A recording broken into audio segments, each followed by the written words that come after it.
Indifference curve എന്താണെന്ന് already നമ്മൾ പറഞ്ഞു കഴിഞ്ഞു അല്ലെ. അസംഷൻസും എന്താണ് ഇൻഡിഫറൻസ് കർവ് എന്നും ഇൻഡിഫറൻസ് കർവ് എങ്ങനെ വരയ്ക്കുകയാണ് എന്നുള്ളതൊക്കെ നമ്മൾ എന്ത് ചെയ്തു പറഞ്ഞു കഴിഞ്ഞു അല്ലെ. ഇനി ഇൻഡിഫറൻസ് കർവ് പഠിക്കുമ്പോൾ ഏറ്റവും പ്രധാനമായിട്ട് നമ്മൾ പഠിക്കേണ്ട പ്രോപ്പർട്ടീസ് എന്ന് പറയുന്ന ഭാഗമാണ് ഇനി നമ്മൾ ഡിസ്കസ് ചെയ്യാൻ പോകുന്നത്. Okay, properties of indifference curve എന്നുള്ളതാണ് നെക്സ്റ്റ് നമ്മളുടെ ടോപ്പിക് വരുന്നത്. ഓക്കെ, അതിലെ ഏറ്റവും പ്രധാനപ്പെട്ട ഒന്നാമത്തെ പ്രോപ്പർട്ടി പറയുന്നത് an indifference curve slopes downward from left to right or negatively sloping. അതായത് ഒന്നാമത്തെ പ്രോപ്പർട്ടി എന്താ പറയുന്നത്, ഒരു ഇൻഡിഫറൻസ് കർവ് ആണെന്നുണ്ടെങ്കിൽ ആ ഇൻഡിഫറൻസ് കർവ് എങ്ങനെയായിരിക്കും, അതിന്റെ സ്ലോപ്സ് എന്ന് പറയുന്നത് downward from left to right ആയിരിക്കും എന്നുള്ളതാണ് പറയുന്നത്. ഓക്കെ, നമുക്കറിയാം എങ്ങനെയാണ് അല്ലെ ഒരു ഇൻഡിഫറൻസ് കർവ് എങ്ങനെയാണ് എന്നുള്ളത് നമുക്കറിയാം അല്ലെ. എങ്ങനെയാണ്, ജസ്റ്റ് നമുക്ക് ഇവിടെ ഒന്ന് വരച്ചു കാണിക്കാം ഇൻഡിഫറൻസ് കർവ് എങ്ങനെയാണ് എന്നുള്ളത്. അപ്പൊ ഇൻഡിഫറൻസ് കർവ് വരയ്ക്കുമ്പോൾ നമുക്കറിയാം എങ്ങനെയായിരിക്കും, ജസ്റ്റ് അല്ലെ ഇതേപോലെ ഒരു കർവുകള് എന്താ പറയാ ഇങ്ങനെയാണ് വരുന്നത് അല്ലെ. ഏകദേശം ഇതേപോലെയൊക്കെ തന്നെയാണ് വരുന്നത് അല്ലെ. അതായത് നമ്മൾ രണ്ട് കോമ്പിനേഷൻസ് നമ്മള് അതായത് ഓരോന്നിന്റെയും എക്സ് ആക്സിസിലെയും വൈ ആക്സിസിലെയും വിവിധ കോമ്പിനേഷൻസ് നമ്മൾ കൂട്ടി യോജിപ്പിച്ചുകൊണ്ട് വരയ്ക്കുന്ന രേഖ അല്ലെ, ഇതാണ് നമ്മൾ ഇൻഡിഫറൻസ് കർവ് IC എന്നതുകൊണ്ട് നമ്മൾ എന്ത് ചെയ്യുന്നത്, സൂചിപ്പിക്കുന്നത് അല്ലെ. അപ്പോ ഇൻഡിഫറൻസ് കർവില് ഇപ്പൊ നമ്മൾ പറഞ്ഞു എന്താണ്, ഡൗൺവേർഡ് സ്ലോപ്പിംഗ് ആണ് അല്ലെ. ഡൗൺവേർഡ് സ്ലോപ്പിംഗ് ആണ് എന്നുള്ളത് നമുക്കറിയാം. പിന്നെയോ ലെഫ്റ്റ് ടു റൈറ്റ് ആണ് അല്ലെ. ലെഫ്റ്റിൽ നിന്നും റൈറ്റിലോട്ടാണ് എന്ത് ചെയ്യുന്നത്, സ്ലോപ്പ് പോകുന്നത്. പിന്നെ കൂടാതെ നെഗറ്റീവ് സ്ലോപ്പ് എന്നും എന്ത് ചെയ്യുന്നുണ്ട്, ഇതിനെ നമുക്ക് എന്ത് ചെയ്യാം, പറയാവുന്നതാണ്. ഓക്കെ, അപ്പൊ ഇനി വിശദമായിട്ട് നമുക്ക് ഒന്നും കൂടി നോക്കി കഴിഞ്ഞാല് indifference curve always slopes downward from left to right. It has negative slope. Indifference curve എപ്പോഴും എങ്ങനെ ആയിരിക്കും, ഡൗൺവേർഡ് സ്ലോപ്പിംഗ് കർവ് ആയിരിക്കും, ലെഫ്റ്റ് ടു റൈറ്റ് ആയിരിക്കും, നെഗറ്റീവ് സ്ലോപ്പുമാണ് എന്നുള്ളതാണ് പ്രോപ്പർട്ടിയിൽ പറയുന്നത്. കാരണം എന്താ, it is because if consumer wants to have more unit of one good he will have reduce the number of another good if his level of satisfaction remain unchanged. അതായത് ഇപ്പോ നമുക്കറിയാം ഇതിനുള്ള കാരണം, അത് എന്തുകൊണ്ടാണ് നമ്മളുടെ ഈ ഒരു ഇൻഡിഫറൻസ് കർവ് എന്ന് പറയുന്നത് സ്ലോപ്സ് ഡൗൺവേർഡ് ആകുന്നത്, അല്ലെങ്കിൽ ലെഫ്റ്റ് ടു റൈറ്റ് ആവുന്നത്, അല്ലെങ്കിൽ നെഗറ്റീവ് സ്ലോപ്പ് ആവുന്നത് എന്തുകൊണ്ടാന്ന് ചോദിച്ചിട്ടുണ്ടെന്നുണ്ടെങ്കിൽ, ഒരു യൂണിറ്റ്, ഒരു ഗുഡ് നമുക്ക് കൂടുതൽ യൂണിറ്റ് നമുക്ക് ആവശ്യമുണ്ടെങ്കിൽ നമ്മൾ എന്ത് ചെയ്യണം, മറ്റേ ഗുഡിന്റെ നമ്പർ നമ്മൾ റെഡ്യൂസ് ചെയ്യേണ്ടതായിട്ട് വരുന്നു. അപ്പോഴോ നമ്മളുടെ ലെവൽ ഓഫ് സാറ്റിസ്ഫാക്ഷൻ എന്ന് പറയുന്നത് എന്ത് ചെയ്യും, അൺചേഞ്ച്ഡും ആയിരിക്കും.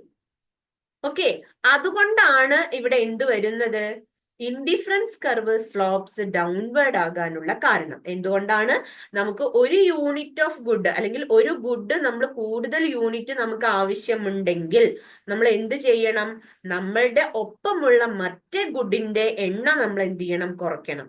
ഓക്കെ, അപ്പൊ നമ്മൾ അരിയുടെയും പച്ചക്കറിയുടെയും കാര്യം പറഞ്ഞില്ലേ, 100 രൂപയാണ് നമ്മളുടെ കയ്യിലുള്ളത്. ആ 100 രൂപ വെച്ചിട്ട് നമുക്ക് എന്ത് മേടിക്കണം, അരിയും മേടിക്കണം, പച്ചക്കറിയും മേടിക്കണം. ഓക്കെ, അപ്പൊ നമ്മൾ 50 രൂപയ്ക്ക് നമ്മൾ അരി വാങ്ങുന്നു, 50 രൂപയ്ക്ക് നമ്മൾ പച്ചക്കറിയാണ് മേടിക്കുന്നത് എങ്കിൽ അല്ലെ, അതേ ലെവൽ ഓഫ് സാറ്റിസ്ഫാക്ഷൻ തന്നെയാണ്. അതിനി നമുക്ക് അരി കൂടുതലാണ്, അല്ലെങ്കിൽ പോട്ടെ ഇനിയിപ്പൊ പച്ചക്കറി നമുക്ക് കൂടുതൽ വാങ്ങിക്കണം, അങ്ങനെ പച്ചക്കറിയാണ് നമ്മൾ കൂടുതൽ വാങ്ങിക്കേണ്ടത് എന്നുണ്ടെങ്കിലോ അരിയുടെ അളവ് നമ്മൾ കുറയ്ക്കേണ്ടതായിട്ട് വരുന്നു. ഓക്കെ, അപ്പോ ആ ഒരു രീതിക്കാണ് നമ്മൾ ഡൗൺവേർഡ് സ്ലോപ്പിംഗ് എന്ന് പറയുന്നത്. Left to right negative slope ആണ്, അതേപോലെ തന്നെ ഡൗൺവേർഡ് സ്ലോപ്പിംഗ് കർവ് ആണ് എന്ന് പറയാൻ കാരണം. ദെൻ പിന്നെയോ indifference curve slopes downward because of monotonic preferences. Indifference curve slopes downward ആണ്. അതിന് കാരണം ഒന്നുകൂടിയുണ്ട്, എന്താണ്, മോണോടോണിക് പ്രിഫറൻസ് അല്ലെ.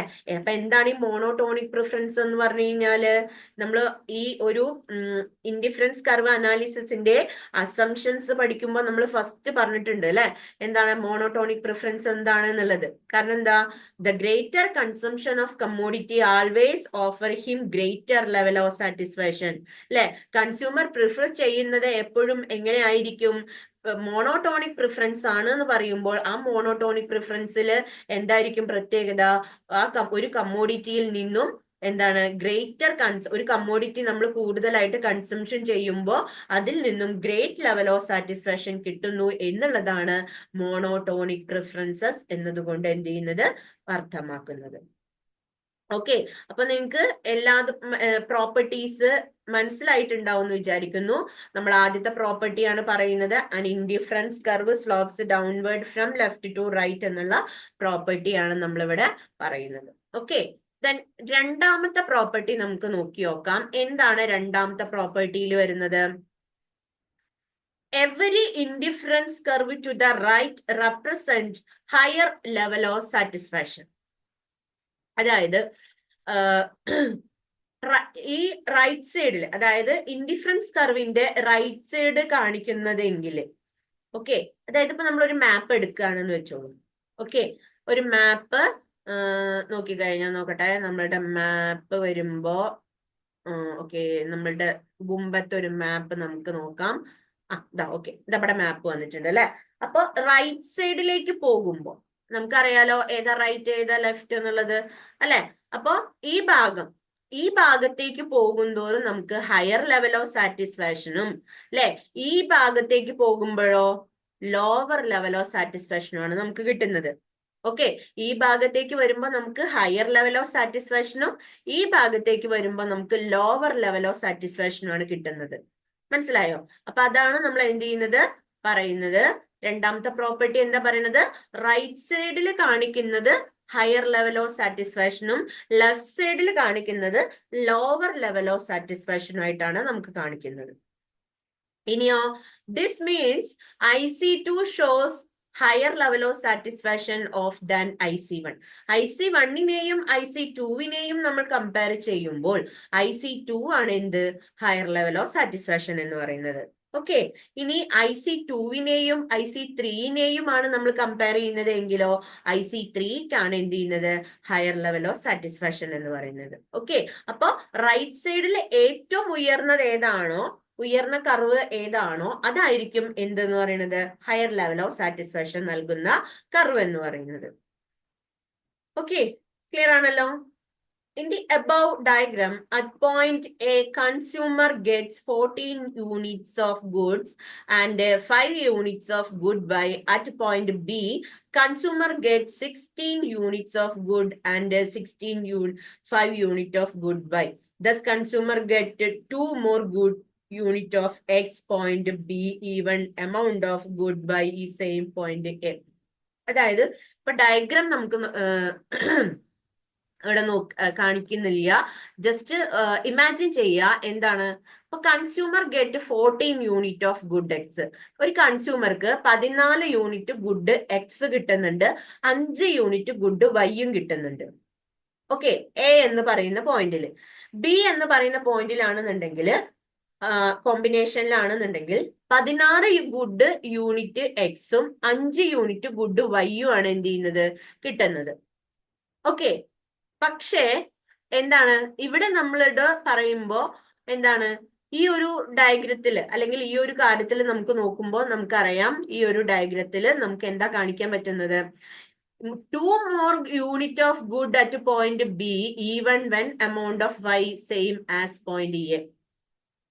ഇപ്പോ 2 യൂണിറ്റ് ഓഫ് ഗുഡ് എന്ന് പറയുന്നത് എന്താണ്, നമുക്ക് കൂടുതൽ വാങ്ങിക്കണം എന്നുണ്ടെങ്കിൽ അവിടെ എന്തു മാറി, അവിടെ എന്തായിരിക്കും മാറിയിട്ടുണ്ടാവുക, നമ്മളുടെ ഇൻഡിഫറൻസ് കർവ് മാറിയിട്ടുണ്ടാവും അല്ലെ. കാരണം എ എന്ന് പറയുന്ന പോയിന്റില് 14 യൂണിറ്റ് ഗുഡും 5 യൂണിറ്റ് വൈയും ആണ് നിൽക്കുന്നത് അല്ലെ. എന്നാൽ ബി എന്ന് പറയുന്ന കൺസ്യൂമർ ആണെന്നുണ്ടെങ്കിൽ 16 യൂണിറ്റ് ഗുഡും 5 യൂണിറ്റ് ഗുഡ് വൈയും ആണെന്നുണ്ടെങ്കിൽ കൺസ്യൂമറിന്, അതായത് രണ്ടാമത്തെ കൺസ്യൂമറിന് എന്ത് ചെയ്യാം, കൂടുതൽ യൂണിറ്റ് ഗുഡ് എക്സ് കിട്ടുന്നുണ്ട് അല്ലെ.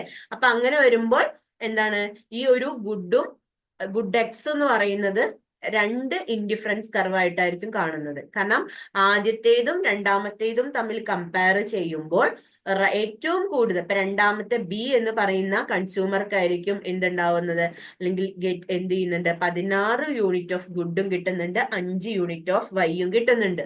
ഓക്കെ, അപ്പൊ കൺസ്യൂമറിന് 2 യൂണിറ്റ് കൂടുതൽ, എ എന്ന് പറയുന്നതിനേക്കാൾ കൂടുതൽ ബിയിൽ എന്ത് കിട്ടുന്നുണ്ട്, കൂടുതൽ യൂണിറ്റ് കിട്ടുന്നുണ്ട്. അപ്പൊ കൂടുതൽ യൂണിറ്റ് കിട്ടുന്നതല്ലേ കൂടുതൽ ലെവൽ ഓഫ് സാറ്റിസ്ഫാക്ഷൻ ലഭിക്കുന്നത്, അല്ലെ? അപ്പൊ every indifference curve to the right represent എന്താണ്, level of higher level of satisfaction എന്നുള്ളതാണ് രണ്ടാമത്തെ പ്രോപ്പർട്ടിയിൽ പറയുന്നത്. ഓക്കെ, ഇനി നമുക്ക് മൂന്നാമത്തെ പ്രോപ്പർട്ടി എന്താണെന്ന് നോക്കാം. മൂന്നാമത്തെ പ്രോപ്പർട്ടിയിൽ എന്താ പറയുന്നത്, an indifference curve is convex to the origin. An indifference curve is convex to the origin. അതായത് ഒരു ഇൻഡിഫറൻസ് കർവ് എപ്പോഴും സ്റ്റാർട്ട് ചെയ്യുന്നത് എവിടെ നിന്നാണ്, കോൺവെക്സ് ടു ദി ഒറിജിൻ എന്നുള്ളതാണ്. കാരണം നമുക്കറിയാം ഒരു എങ്ങനെയാണ് ഒരു ഇൻഡിഫറൻസ് കർവ് ഉണ്ടാവുക അറിയാലോ. അതായത് ഒറിജിൻ എന്ന് പറയുന്ന ഭാഗം എവിടെയാണ്, സീറോയിലാണ് വരുന്നത്, അല്ലെ? ആ ഈ സീറോയ്ക്ക് അല്ലെങ്കിൽ ആ ഒരു ഒറിജിന് കോൺവെക്സ് ആയിട്ടാണ് എന്ത് ചെയ്യുന്നത്, ഒരു ഇൻഡിഫറൻസ് കർവ് നമുക്ക് എപ്പോഴും കാണാമാകുന്നത്.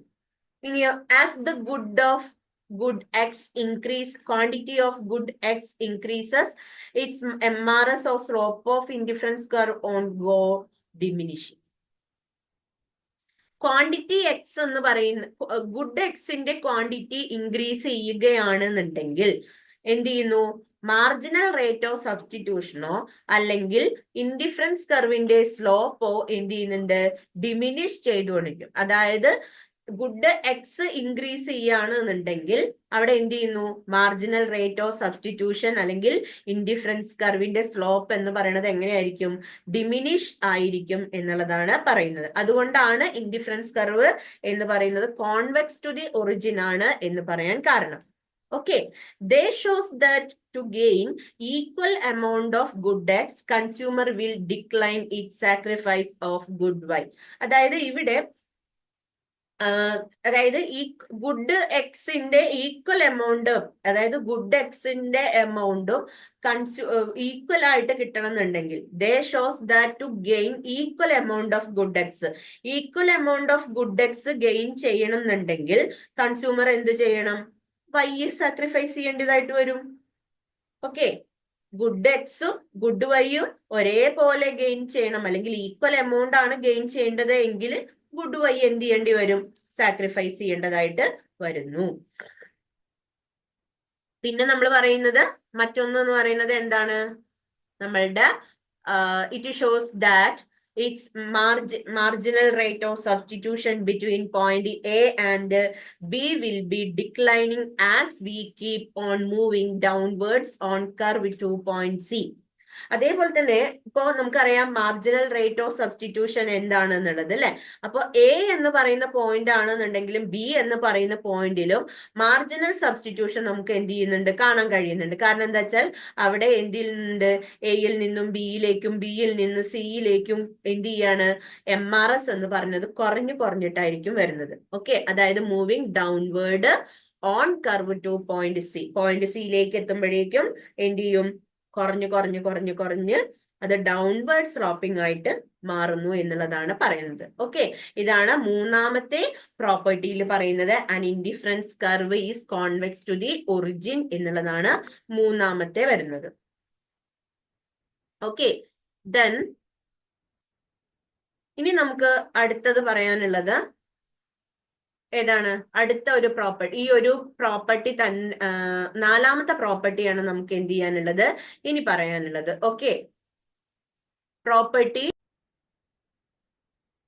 two indifference curve never intersect each other. നാലാമത്തെ പ്രോപ്പർട്ടിയിൽ പറയുന്നത് ഈ കാര്യം ഇതാണ്, എന്താണ്, രണ്ട് ഇൻഡിഫറൻസ് കർവുകൾ ഒരിക്കലും എന്ത് ചെയ്യാൻ പാടില്ല, ഇന്റർസെക്ട് ചെയ്യാൻ പാടില്ല എന്നുള്ളതാണ് എന്ത് ചെയ്യുന്നത് ഇനി നമുക്ക് പറയാനുള്ളത്. ഓക്കെ, അപ്പോ എന്ത് ചെയ്യാൻ പാടില്ല, നമ്മളുടെ ഒരു രണ്ട് ഇപ്പൊ നമ്മൾ മാപ്പ് ഒക്കെ വരയ്ക്കുമ്പോ അല്ലെ, ഇൻഡിഫറൻസ് കർവിന്റെ ഒരു കൂട്ടത്തെയാണ് നമ്മൾ ഇൻഡിഫറൻസ് മാപ്പ് എന്ന് പറയുന്നത്. സോ ഇൻഡിഫറൻസ് മാപ്പ് ഒക്കെ വരയ്ക്കുമ്പോ നമുക്ക് എന്ത് ചെയ്യാൻ പാടില്ല, രണ്ട് ഇൻഡിഫറൻസ് കർവുകൾ ഒരിക്കലും എന്ത് ചെയ്യാൻ പാടില്ല, ഇന്റർസെക്ട് ചെയ്യാൻ പാടില്ല, അതായത് കൂട്ടിമുട്ടാൻ പാടില്ല എന്നുള്ളതാണ് മറ്റൊരു പ്രോപ്പർട്ടി പറയുന്നത്. Two indifference curve indicates different level of satisfaction. നമുക്കറിയാം, ഇപ്പോ ഓരോ ഇൻഡിഫറൻസ് മാപ്പിലാണെന്നുണ്ടെങ്കിലും IC1 ആണെങ്കിലും IC2 ആണെങ്കിലും IC3 ആണെന്നുണ്ടെങ്കിലും എല്ലാ ഇൻഡിഫറൻസ് കർവിനും ഡിഫറെന്റ് ലെവൽ ഓഫ് സാറ്റിസ്ഫാക്ഷൻ ആയിരിക്കും കിട്ടുന്നത്, അല്ലെ? അപ്പൊ രണ്ട് ഇൻഡിഫറൻസ് കർവ് ഉണ്ടെന്നുണ്ടെങ്കിൽ ആ രണ്ട് ഇൻഡിഫറൻസ് കർവുകളുടെയും ലെവൽ ഓഫ് സാറ്റിസ്ഫാക്ഷൻ എന്ന് പറയുന്നത് എങ്ങനെയായിരിക്കണം, ഡിഫറെന്റ് ആയിട്ടായിരിക്കും ഉണ്ടാവുന്നത്. ഓക്കെ, അതുകൊണ്ട് ഒരിക്കലും എന്ത് ചെയ്യില്ല, രണ്ട് ഇൻഡിഫറൻസ് കർവുകൾ ഒരിക്കലും ഇന്റർസെക്ട് ചെയ്യാൻ പാടില്ല എന്നുള്ളതാണ് പറയുന്നത്. Okay, if we consume that IC1 and IC2 cut each other at point A, then A and B are on IC1, A equal to B. Okay, അതായത് ഇപ്പൊ നമുക്കറിയാം ഇവിടെ ഒരു ഗ്രാഫ് കൊടുത്തിട്ടുണ്ട്, അല്ലെ? ആ ഗ്രാഫിൽ നോക്കിക്കേ, IC1 എന്ന് പറയുന്ന ഒരു ഇൻഡിഫറൻസ് കർവ് ഉണ്ട്, IC2 എന്ന് പറയുന്ന ഒരു ഇൻഡിഫറൻസ് കർവ് കാണിക്കുന്നുണ്ട്, അല്ലെ? ഈ IC1ഉം IC2ഉം ഇന്റർസെക്ട് ചെയ്യുമ്പോ പോയിന്റ് A എന്ന് പറയുന്ന സ്ഥലത്ത് വെച്ച് ഈ രണ്ട് ഇൻഡിഫറൻസ് കർവുകളും ഇവിടെ എന്ത് ചെയ്തിട്ടുണ്ട്, ഇന്റർസെക്ട് ചെയ്തിട്ടുണ്ട്, അല്ലെ? അപ്പൊ അങ്ങനെ ഇന്റർസെക്ട് ചെയ്യുമ്പോ എന്താ വരുന്നത്, അതായത് IC2വിലെയും IC1ലെയും ഒരു കോമ്പിനേഷൻ സെയിം ആയിട്ടാണ് കാണപ്പെടുന്നത്, അല്ലെ? അപ്പൊ നമ്മൾ പറയുന്ന എല്ലാ അസംഷൻസും ഇങ്ങനെ വെച്ച് വരുമ്പോ ഇതേ തരത്തിലുള്ള ഒരു ഇൻഡിഫറൻസ് കർവ് കിട്ടുകയാണെങ്കിൽ അതെന്തായിരിക്കും, തെറ്റായിട്ടാണ് കാണുന്നത്, അല്ലെ? നോക്കിക്കേ, IC1 IC2 രണ്ട്, നമ്മളിപ്പോ തൊട്ട് മുന്നേ പറഞ്ഞിട്ടുണ്ട്, എന്ത്, ഹയർ ലെവൽ ഓഫ് സാറ്റിസ്ഫാക്ഷൻ ആയിരിക്കും. ഇപ്പൊ IC1നേക്കാൾ കൂടുതൽ IC2 ആയിരിക്കും, IC2വിനേക്കാൾ ലെവൽ ഓഫ് സാറ്റിസ്ഫാക്ഷൻ കൂടുതൽ IC2വിനായിരിക്കും എന്നൊക്കെ നമ്മൾ പറഞ്ഞിട്ട് ഇത് രണ്ടും കൂടി കൂട്ടിമുട്ടുമ്പോ IC1നും IC2നും ഒരേ ലെവൽ ഓഫ് കോമ്പിനേഷൻ വരുന്ന പോയിന്റ് ആണ് E എന്ന് പറയുന്നത്, അല്ലെ? അപ്പൊ നമ്മൾ ഈ പറയുന്ന എല്ലാ കാര്യങ്ങളും എന്താണ്, അവിടെ തെറ്റായിട്ട് വരും, അല്ലെ? അതായത് എയും ബിയും അല്ലെങ്കിൽ A എന്ന് പറയുന്ന പോയിന്റില് IC1ന്റെയും IC2വിന്റെയും ലെവൽ ഓഫ് സാറ്റിസ്ഫാക്ഷൻ എന്ന് പറയുന്നത് എന്ത് വരുന്നു, സെയിം ലെവലിലാണ് വരുന്നത്, അല്ലെ? സെയിം ലെവൽ ഓഫ് സാറ്റിസ്ഫാക്ഷൻ ലെവലാണ് വരുന്നത്. A ആൻഡ് സി എന്ന് പറയുന്ന പോയിന്റ് ആണെന്നുണ്ടെങ്കിലും, അതായത് A ഈക്വൽ ടു C ആയിരിക്കും വരേണ്ടത്. പക്ഷെ A ഈക്വൽ ടു C ആണോ? അല്ല. A എന്ന് പറയുന്ന പോയിന്റും C എന്ന് പറയുന്ന പോയിന്റും എന്താണ്, ഡിഫറെന്റ് ആണ്, അല്ലെ? അതേപോലെ തന്നെ Aയും Bയും ഈക്വൽ ആണോ? അല്ലല്ലോ. Aയും Bയും ഈക്വൽ അല്ല, കാരണം A എന്ന് പറയുന്ന പോയിന്റും B എന്ന് പറയുന്ന പോയിന്റും എങ്ങനെയാണ്, ഡിഫറെന്റ് ലെവൽ ഓഫ് സാറ്റിസ്ഫാക്ഷൻ ആണ് കിട്ടുന്നത്. ഓക്കെ, അപ്പൊ നമുക്ക് ഇതെല്ലാം നോക്കിയിട്ട് നമുക്ക് എന്ത് ചെയ്യാം, കൺക്ലൂഡ് ചെയ്യേണ്ടി വരും, എന്താണ്, B ഈക്വൽ, അല്ലെ? അതായത് if A equal to B ആണെന്നുണ്ടെങ്കിൽ A ഈക്വൽ ടു C ആയിരിക്കണം, അതേപോലെ തന്നെ B ഈക്വൽ ടു C ആയിരിക്കണം. പക്ഷെ അതൊരിക്കലും കറക്റ്റ് അല്ല, അല്ലെ? കാരണം എന്താ, പോയിന്റ് A എന്ന് പറയുന്നതിൽ നോക്കിക്കേ, A എന്ന് പറയുന്ന പോയിന്റില് IC1ഉം IC2ഉം എന്താണ്, ഈക്വൽ ആണ്. അങ്ങനെയെങ്കിൽ Aയും Cയും ഈക്വൽ ആയിരിക്കണം, Aയും Bയും ഈക്വൽ ആയിരിക്കണം, Aയും Cയും ഈക്വൽ ആയിരിക്കണം, Bയും Cയും ഈക്വൽ ആയിരിക്കണം. അതല്ലാത്തോടത്തോളം കാലം നമുക്ക് എന്താ പറയാം, ഈ ഡയഗ്രത്തിൽ C is the right to and B above, അല്ലെ? അതേപോലെ തന്നെ C എന്ന് പറയുന്നതും B എന്ന് പറയുന്നതും തമ്മിൽ കമ്പയർ ചെയ്യുമ്പോൾ B എന്ന് പറയുന്നത് താഴെയും C എന്ന് പറയുന്നത് മുകളിലുമായിട്ടാണ് കാണിക്കുന്നത്, അല്ലെ? അങ്ങനെയെങ്കിൽ എന്തു വരണമായിരുന്നു, രണ്ടും കൂടി ഒരുമിച്ചാണെന്നുണ്ടെങ്കിൽ, രണ്ട് പോയിന്റും കൂടി ഒരുമിച്ചായിരുന്നു എങ്കിൽ നമുക്ക് പറയായിരുന്നു എന്ത്, സെയിം ലെവൽ ഓഫ് സാറ്റിസ്ഫാക്ഷൻ ആണെന്ന്, അല്ലെ? പക്ഷെ B ഈക്വൽ ടു C അല്ല. കാരണം എന്താണ്, കാരണം B താഴെയും C മുകളിലുമായിട്ടാണ്, രണ്ട് കർവുകളായിട്ടാണ് നമുക്ക് കാണപ്പെടുന്നത്. അതുകൊണ്ട് നമുക്ക് പറയാം മസ്റ്റ് ഓഫർ ഹയർ ലെവൽ, അതായത് Bക്ക് ലോവർ ലെവൽ ഓഫ് സാറ്റിസ്ഫാക്ഷനും Cക്ക് ഹൈ ലെവൽ ഓഫ് സാറ്റിസ്ഫാക്ഷനും ആണ്, അല്ലെ? അതുകൊണ്ട് നമുക്ക് പറയാം എന്ത്, IC1ഉം IC2ഉം ഒരിക്കലും എന്ത് ചെയ്യാൻ പാടില്ല, ഇന്റർസെക്ട് ചെയ്യാനേ പാടില്ല. അങ്ങനെ ചെയ്യുകയാണെന്നുണ്ടെങ്കിൽ അത് തെറ്റാണ് എന്നുള്ളതാണ് പ്രോപ്പർട്ടി പറയുന്നത്. ഓക്കെ, ക്ലിയർ ആണല്ലോ? IC will not touch either axis. IC will not touch either axis ആണ് ഇനി പറയുന്നത് കേട്ടോ. IC will not touch either axis എന്ന് പറയുമ്പോ എന്താണ്? അതായത് രണ്ട് ആക്സിസും, ഇപ്പൊ നമുക്കറിയാലോ ഒരു ഗ്രാഫ് വരയ്ക്കുമ്പോൾ രണ്ട് ആക്സിസ് ആണ് മെയിൻ ആയിട്ട് വരുന്നത് അല്ലെ. Y ആക്സിസും അതേപോലെ തന്നെ X ആക്സിസും ആണ് മെയിൻ ആയിട്ട് വരുന്നത്. അപ്പൊ ഈ Y ആക്സിസിലും അതേപോലെ തന്നെ X ആക്സിസിലും ഇൻഡിഫറൻസ് കർവ് വരയ്ക്കുമ്പോൾ മുട്ടാൻ പാടില്ല എന്നുള്ളതാണ് മറ്റൊരു പ്രോപ്പർട്ടി പറയുന്നത്. Okay, it is believed that indifference curve will not touch the x-axis and y-axis. It is born out of assumption that the consumer is considering different combination of two commodity, although in smaller or larger quantities.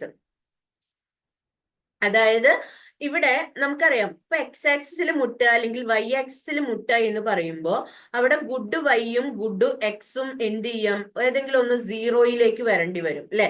അതായത് ഒന്നും വാങ്ങുന്നില്ല, ഒന്നും വാങ്ങുന്നില്ല എന്നുള്ളതാക്കി വെക്കേണ്ടി വരും അല്ലെ. പക്ഷെ നമ്മളുടെ assumption പ്രകാരം, indifference curve അനാലിസിസിന്റെ assumption പ്രകാരം നോക്കുകയാണെന്നുണ്ടെങ്കിൽ രണ്ട് കമ്മോഡിറ്റിയും നമ്മളിവിടെ എന്ത് ചെയ്യുന്നുണ്ട്, സ്മോളർ ആയിട്ടോ അല്ലെങ്കിൽ ലാർജർ ക്വാണ്ടിറ്റി ആയിട്ടോ നമ്മൾ എന്ത് ചെയ്യുന്നുണ്ട്, കൺസിഡർ ചെയ്യുന്നുണ്ട്. ഈ രണ്ട് ഗുഡ്സിന്റെയും ഡിഫറെന്റ് കോമ്പിനേഷൻ നമ്മൾ കൺസിഡർ ചെയ്യുമ്പോൾ ഒരിക്കലും അത് എവിടെ മുട്ടില്ല, വൈ ആക്സിസിലും എക്സ് ആക്സിസിലും ഇൻഡിഫറൻസ് കർവ് ടച്ച് ചെയ്യുന്നില്ല എന്നുള്ളതാണ് മറ്റൊന്ന് പറയുന്നത്. ഓക്കെ, അപ്പോ ഇത്രയുമാണ് ഏതെന്ന് പറയുന്നത്, indifference curve will not touch either axis എന്നുള്ളതില് പറയുന്നത്. ഇനി നമ്മൾ പ്രോപ്പർട്ടീസ് നമ്മൾ 5 നമ്മൾ എന്ത് ചെയ്തു, പറഞ്ഞു കഴിഞ്ഞു. ഇനി നമുക്ക് അടുത്തൊരു പുതിയൊരു ടോപ്പിക്കിലേക്ക് നമുക്ക് പോവാം. ദി ബഡ്ജറ്റ് ലൈൻ എന്ന് പറയുന്ന മറ്റൊരു ടോപ്പിക്. ഓക്കെ, ബഡ്ജറ്റ് ലൈൻ എന്ന് പറയുന്ന ഒരു ടോപ്പിക്കിലേക്കാണ് നമ്മൾ ഇനി പോകുന്നത്. The consumers maximise their well being subject to constraint. അതായത് കൺസ്യൂമേഴ്സ് എപ്പോഴും നല്ല വെൽ ബീയിങ് ആയിട്ടും അതേപോലെ തന്നെ അവരുടെ സാറ്റിസ്ഫാക്ഷൻ എന്ത് ചെയ്യണം, മാക്സിമൈസ് ചെയ്യാനൊക്കെയാണ് എന്ത് ചെയ്യുന്നത്, കൺസ്യൂമേഴ്സ് എപ്പോഴും ശ്രദ്ധിക്കുന്നത് അല്ലെ. The most important constraint all us face in deciding what to consume is the budget constraint. അതായത് ഓരോ വ്യക്തിക്കും എന്തുണ്ടായിരിക്കും, ഒരു ബഡ്ജറ്റ് കൺസ്ട്രെയിന്റ് ഉണ്ടായിരിക്കും അല്ലെ. ഒരു കൺസ്യൂമർക്ക് എപ്പോഴും എന്തുണ്ടായിരിക്കും, ബഡ്ജറ്റ് കൺസ്ട്രെയിന്റ് ഉണ്ടായിരിക്കും. ആ ബഡ്ജറ്റ് കൺസ്ട്രെയിന്റ് വെച്ചുകൊണ്ട് ഒരു കൺസ്യൂമർക്ക് എന്തൊക്കെയാണ് നമുക്ക് പർച്ചേസ് ചെയ്യാൻ പറ്റുന്നത്, അല്ലെങ്കിൽ ഏറ്റവും ഇമ്പോർട്ടന്റ് കൺസ്ട്രെയിന്റ് നമ്മൾ എന്തിനാണ് കൊടുക്കേണ്ടത് എന്നുള്ളത് നമ്മൾ എന്ത് ചെയ്യണം, കണ്ടെത്തണം. ഓക്കെ, അതേപോലെ തന്നെ consumers always has limited income. കൺസ്യൂമേഴ്സിനാണെന്നുണ്ടെങ്കിൽ നമുക്കറിയാം എപ്പോഴും എങ്ങനെയായിരിക്കും, ലിമിറ്റഡ് ഇൻകം ആയിട്ടായിരിക്കും കാണപ്പെടുന്നത്. ഓക്കെ, ലിമിറ്റഡ് ഇൻകം ആണ് ഇവിടെ എന്ത് ചെയ്യുന്നത്, നമുക്ക് കാണപ്പെടുന്നത് അല്ലെ. അപ്പൊ ആ ലിമിറ്റഡ് ഇൻകം വെച്ചുകൊണ്ടാണ് നമ്മൾ എന്ത് ചെയ്യുന്നത്, ഇവിടെ കൺസ്യൂമേഴ്സ് അവരുടെ കൺസ്ട്രെയിൻസ് എന്ത് ചെയ്യുന്നത്, ഡെവലപ്പ് ചെയ്തെടുക്കുന്നത്. ഓക്കെ, അതായത് അവരുടെ ബഡ്ജറ്റ് കൺസ്ട്രെയിന്റ് എന്ത് ചെയ്യുന്നത്, ഉണ്ടാക്കിയെടുക്കുന്നത്. A consumer's choices are limited by the budget available to him. ഒരു ബഡ്ജറ്റ് തയ്യാറാക്കുമ്പോൾ അല്ലെങ്കിൽ ഒരു ബഡ്ജറ്റ് നമ്മൾ ചെയ്യുമ്പോൾ കൺസ്യൂമേഴ്സിന്റെ ചോയ്സസ് എല്ലാം ലിമിറ്റഡ് ആണ്. കാരണം എന്താ, അവരുടെ ഇൻകം എന്ന് പറയുന്നത് ലിമിറ്റഡ് ആണ്. ആ ഇൻകം ലിമിറ്റഡ് ആയതുകൊണ്ട് ആ ലിമിറ്റഡ് ഇൻകം വെച്ചുകൊണ്ട് മാത്രമേ നമുക്ക് എന്ത് ചെയ്യാൻ പറ്റുള്ളൂ, ഒരു ബഡ്ജറ്റ് നമുക്ക് ഉണ്ടാക്കിയെടുക്കാൻ പറ്റുള്ളൂ അല്ലെ. നമുക്കറിയാം ഇവിടെ എപ്പോഴും നമ്മൾ എക്കണോമിക്സിൽ പഠിക്കുമ്പോൾ നമ്മൾ ആകെ 2 വസ്തുക്കളാണ് എപ്പോഴും നമ്മൾ എന്ത് ചെയ്യുന്നത്, കൺസിഡർ ചെയ്യുന്നത് അല്ലെ. അപ്പൊ അങ്ങനെ കൺസിഡർ ചെയ്യുന്നതോടത്തോളം കാലം അല്ലെങ്കിൽ കൺസിഡർ ചെയ്യുന്നത് കൊണ്ട് തന്നെ നമ്മളുടെ ബഡ്ജറ്റ് എന്ന് പറയുന്നത് എങ്ങനെയായിരിക്കും, വളരെ ക്രൂഷ്യൽ ആയിരിക്കും അല്ലെ. As we know his total expenditure for goods and services can fall short of the budget constraint by may not exceed it. ഇപ്പോ നമുക്കറിയാം നമ്മളുടെ എന്താ പറയാ, ടോട്ടൽ എക്സ്പെൻഡിച്ചർ എന്ന് പറയുന്നത് അല്ലെ, അല്ലെങ്കിൽ ഒരു കൺസ്യൂമേഴ്സിന്റെ ടോട്ടൽ എക്സ്പെൻഡിച്ചർ, ഇപ്പൊ ഗുഡ്സ് ആൻഡ് സർവീസിന് വേണ്ടിയിട്ട് ഒരു കൺസ്യൂമർ ചെലവാക്കുന്ന ടോട്ടൽ എക്സ്പെൻഡിച്ചർ എന്ന് പറയുന്നത് കുറവാണെന്നുണ്ടെങ്കിൽ ബഡ്ജറ്റ് കൺസ്ട്രെയിന്റ് എന്ന് പറയുന്നത് എന്താണ്, ഒരിക്കലും കൂടാൻ പറ്റില്ല അല്ലെ. അല്ലെങ്കിൽ നമുക്ക് വളരെ ലിമിറ്റേഷൻ ആണ്. കാരണം നമ്മളുടെ കയ്യിലുള്ള ആ ലിമിറ്റഡ് ഇൻകം വെച്ചിട്ട് മാത്രമേ നമുക്ക് എന്ത് ചെയ്യാൻ പറ്റുള്ളൂ, ഒരു ബഡ്ജറ്റ് കൺസ്ട്രെയിന്റ് നമുക്ക് ക്രിയേറ്റ് ചെയ്യാൻ പറ്റുള്ളൂ അല്ലെ. കാരണം ഇപ്പൊ നമ്മുടെ കയ്യിൽ 100 രൂപയുള്ളൂ, ആ 100 രൂപ വെച്ചിട്ടേ നമുക്ക് എന്ത് ചെയ്യാൻ പറ്റുള്ളൂ, ആ ബഡ്ജറ്റ് നമുക്ക് നോക്കാൻ പറ്റുള്ളൂ അല്ലെ. അപ്പൊ അതാണ് ഇവിടെ എന്ത് ചെയ്യുന്നത്, ബഡ്ജറ്റിൽ പറയുന്നത്. ഇനി ഈ ഒരു ബഡ്ജറ്റ് കൺസ്ട്രെയിനിനെ, അതായത് ഇവിടെ രണ്ട് ഗുഡ്സുകൾ, ഗുഡ് എക്സും ഗുഡ് വൈനെയും നമ്മൾ ഒരു ബഡ്ജറ്റ് കൺസ്ട്രെയിനിലേക്ക് നമ്മൾ എന്ത് ചെയ്യുക, അല്ലെങ്കിൽ ഒരു ബഡ്ജറ്റ് ലൈനിലേക്ക് നമ്മൾ എന്ത് ചെയ്യുക, ഒരു ആൾജിബ്രായിക്കലി നമ്മൾ ഇക്വേഷനിലേക്ക് കൊടുക്കുകയാണെന്നുണ്ടെങ്കിൽ നമുക്ക് കിട്ടുന്ന ഇക്വേഷൻ, അതായത് ബഡ്ജറ്റ് ലൈനിന്റെ ഇക്വേഷൻ എന്താണെന്ന് ചോദിച്ചു കഴിഞ്ഞാൽ നമുക്ക് പറയാൻ കിട്ടണം എന്ത്, P X Q X plus P Y Q Y less than or equal to B എന്നുള്ളതായിരിക്കണം ബഡ്ജറ്റ് ലൈന്, അല്ലെങ്കിൽ ബഡ്ജറ്റ് കൺസ്ട്രെയിൻഡ് എന്താണെന്ന് ചോദിച്ചു കഴിഞ്ഞാൽ, അല്ലെങ്കിൽ അതിന്റെ ഇക്വേഷൻ എന്താണ്, അല്ലെങ്കിൽ ആൾജിബ്രായിക്കലി നമുക്ക് അതിനെ എങ്ങനെ റൈറ്റ് ചെയ്യാം എന്ന് ചോദിച്ചു കഴിഞ്ഞാൽ പറയേണ്ടത്. ഓക്കെ, എങ്ങനെയാണ്, P X Q X plus P Y Q Y less than or equal to B എന്നുള്ളതാണ് എന്ത് ചെയ്യുന്നത്, നമുക്ക് കാണാൻ പറ്റുന്നത്. ഓക്കെ, അപ്പൊ അതില് നമുക്കറിയാം പി എക്സ് എന്ന് പറയുന്നതും പി വൈ എന്ന് പറയുന്നതും എന്താണ്, ഗുഡ് എക്സിന്റെ വില. പി എക്സ് എന്ന് പറഞ്ഞു കഴിഞ്ഞാൽ ഗുഡ് എക്സിന്റെ വിലയും പി വൈ എന്ന് പറഞ്ഞു കഴിഞ്ഞാൽ ഗുഡ് വൈയുടെ വിലയുമാണ്. മനസ്സിലായോ? ഇനി ക്യൂ എക്സും ക്യൂ വൈ എന്ന് പറഞ്ഞു കഴിഞ്ഞാല്, ക്യൂ എക്സും ക്യൂ വൈ എന്ന് പറഞ്ഞു കഴിഞ്ഞാല് എക്സിന്റെ ഗുഡ് എക്സിന്റെ ക്വാണ്ടിറ്റി ക്യൂ എക്സും ഗുഡ് വൈയുടെ ക്വാണ്ടിറ്റി നമ്മൾ ക്യൂ വൈയും ആയിട്ടാണ് എന്ത് ചെയ്യുന്നത്, കണക്കാക്കുന്നത്. ഓക്കെ, ഇനി ബി എന്ന് പറഞ്ഞു കഴിഞ്ഞാൽ അപ്പൊ എന്തായിരിക്കും, ബി എന്ന് പറഞ്ഞു കഴിഞ്ഞാൽ എന്തായിരിക്കും അറിയാൻ പറ്റും, അതാണ് ഇൻകം എന്നുള്ളത്. ഓക്കെ, പണം അല്ലെങ്കിൽ ഇൻകം എന്നുള്ളതാണ് എന്തെന്ന് പറയുന്നത്, ബി എന്ന് പറയുന്നത്, അല്ലെങ്കിൽ ബഡ്ജറ്റ് ലൈൻ എന്ന് പറയുന്നത് എപ്പോഴും എങ്ങനെയായിരിക്കണം, P X Q X plus P Y Q Y less than or equal to B എന്നുള്ളതാണ് പറയുന്നത്. ഓക്കെ, ഈ ബി എന്ന് പറഞ്ഞു കഴിഞ്ഞാൽ എന്താണ്, കൺസ്യൂമേഴ്സിന്റെ വരുമാനമാണ്. അപ്പോ പി എക്സ് ക്യൂ എക്സും പ്ലസ് ചെയ്ത് കഴിഞ്ഞാൽ, അതേപോലെ തന്നെ പി വൈയും ക്യൂ വൈയും രണ്ടും കൂടി ആഡ് ചെയ്ത് കഴിഞ്ഞാല് ഒന്നുമില്ലെങ്കിൽ എന്തിനോട് തുല്യമായിരിക്കണം, ബിയിനോട് തുല്യമായിരിക്കണം, അല്ലെങ്കിൽ ബിനേക്കാൾ കുറവായിരിക്കണം. അങ്ങനെയാണ് നമ്മൾ എന്ത് ചെയ്യേണ്ടത്, ഒരു ബഡ്ജറ്റ് ലൈന് പ്രിപ്പയർ ചെയ്യേണ്ടത്, അല്ലെങ്കിൽ ഒരു ബഡ്ജറ്റ് കൺസ്ട്രെയിന്റ് നമ്മൾ എന്ത് ചെയ്യേണ്ടത്, പ്രിപ്പയർ ചെയ്യേണ്ടത്. ഓക്കെ, ഇനി ബഡ്ജറ്റ് കൺസ്ട്രെയിന്റ് എന്ന് പറഞ്ഞു കഴിഞ്ഞാലും ബഡ്ജറ്റ് ലൈൻ എന്ന് പറഞ്ഞു കഴിഞ്ഞാലും ഒന്ന് തന്നെയാണ് എന്നുള്ളത് ആദ്യം മനസ്സിലാക്കി വെക്കുക. ഓക്കെ, ഇനി budget line is A graph that shows all possible combination of two goods that a consumer can buy with a certain income and prices. അതായത് ഒരു ബഡ്ജറ്റ് ലൈൻ എന്ന് പറഞ്ഞു കഴിഞ്ഞാൽ എന്താണ് എന്ന് ചോദിച്ചു കഴിഞ്ഞാല്, ഇറ്റ് ഈസ് എ ഗ്രാഫ്, ഒരു ഗ്രാഫാണ്. that show all the possible combination of two goods that consumer can buy with a certain income and price. ഒരു കൺസ്യൂമറിന്റെ വരുമാനവും വിലയും കൺസിഡർ ചെയ്തുകൊണ്ട്, ഒരു കൺസ്യൂമറിന്റെ വരുമാനവും പ്രൊഡക്റ്റിന്റെ വിലയും കൺസിഡർ ചെയ്തുകൊണ്ട് കൺസ്യൂമേഴ്സിന് വാങ്ങാൻ സാധിക്കുന്ന രണ്ട് വസ്തുക്കളുടെ വിവിധ കോമ്പിനേഷൻസുകൾ കൂട്ടി യോജിപ്പിച്ചു വരയ്ക്കുമ്പോൾ കിട്ടുന്ന ലൈനാണ് ബഡ്ജറ്റ് ലൈൻ എന്ന് പറയുന്നത്.